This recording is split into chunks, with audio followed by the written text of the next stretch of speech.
I didn't plan to ring the bell. They didn't invite me, and I didn't need an invitation. Not to my house.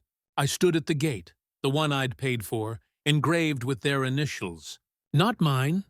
The lights were warm, laughter spilling through the windows like smoke, familiar voices weaving lies into celebration. My mother's high-pitched giggle, my father's proud tone, the new homeowners.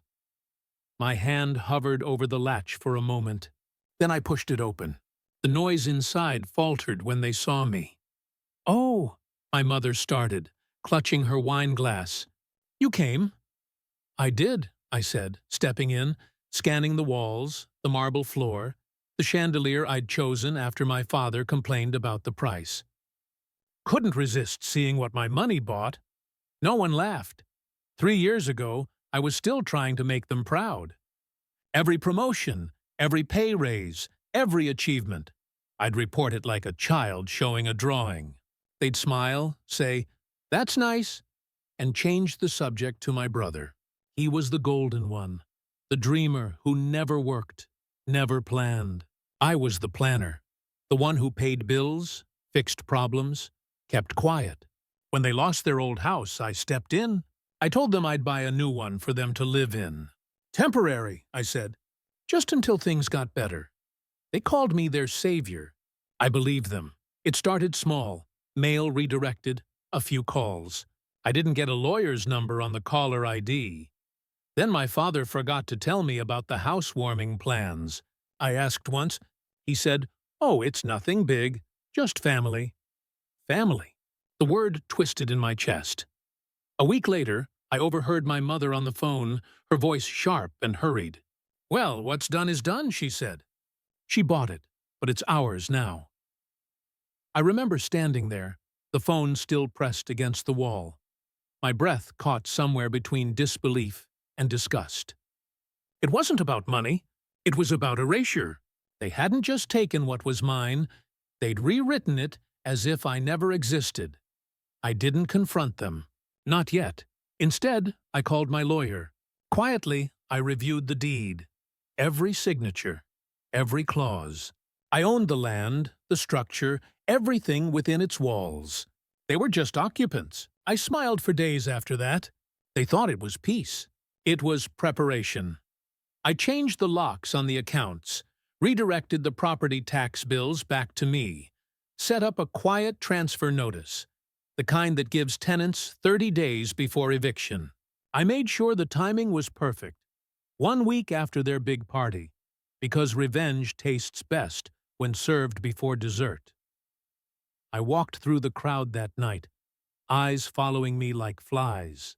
My mother's friends whispered. My father's jaw clenched. "Why didn't you tell me about this?" I asked, keeping my voice soft. My mother's lips trembled into a smile. "We didn't think you'd want to come. You're always so busy. Busy buying houses?" "Yes," I said, my tone steady. "Especially this one." My father sighed, already irritated. "You bought it, but it's ours now. You said it yourself." "A gift, did I?" I tilted my head. "Strange. I don't recall the paperwork saying that." He frowned. "What paperwork?" "The one that gives you 30 days to vacate," I said, pulling a white envelope from my bag. "You'll find the legal notice inside. Happy housewarming." The silence that followed was exquisite. My mother blinked, as if words might save her. "You wouldn't." "I already did." Her glass slipped from her hand and shattered on the floor. I didn't move. I didn't raise my voice. I just watched. My father stepped forward. "We're your parents." "Yes," I said. "And I was your daughter when it was convenient." He lunged for the papers, but I held firm. "All those years," I said quietly, "I worked to keep you safe, to make you proud. And when you finally had something to be proud of, you decided to steal it." My mother's lip quivered. "We needed a home." "So did I replied. "But I built mine from nothing. You just moved in and called it yours." The crowd was silent now, their friends, witnesses to the perfect downfall. I stepped back, leaving the envelope on the counter. 30 days, I repeated. "After that, I'll be changing the locks again." My father didn't answer. My mother just stood there, pale as the marble she'd chosen. I turned toward the door, pausing only once, long enough to take in the room. The lights, the illusion of family. It all looked so perfect on the outside. I drove away with the windows down, the night air cold and clean. It didn't feel like revenge. It felt like justice, like balance. They'd taught me all my life to give, to sacrifice, to stay quiet. And I had, until they mistook my silence for weakness. But silence can be a weapon. They'll learn that every time they see the eviction notice pinned to the door. Every time they remember that the house they bragged about, the one they claimed, was never theirs. It was mine. And this time,